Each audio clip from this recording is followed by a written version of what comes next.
تخيل إن في بث مباشر مفتوح من 10 سنين لحد النهاردة ما فيهوش غير كرسي فاضي وحيطة.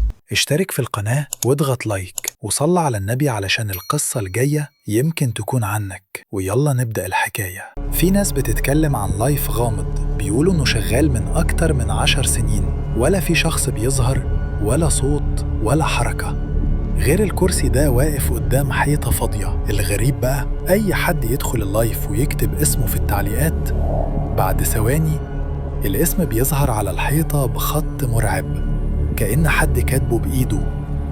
ناس قالت مونتاج، ناس قالت تسجيل، بس اللي دخلوا اللايف أكدوا إن أسمائهم ظهرت بأخطائهم بنفس الطريقة اللي كتبوها.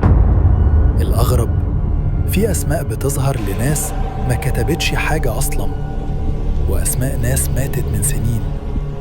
محدش عارف مين فاتح البث، ولا ليه الكرسي فاضي، ولا إزاي اللايف ما بيفصلش. السؤال الحقيقي بقى، لو دخلت اللايف دلوقتي وكتبت اسمك هيظهر؟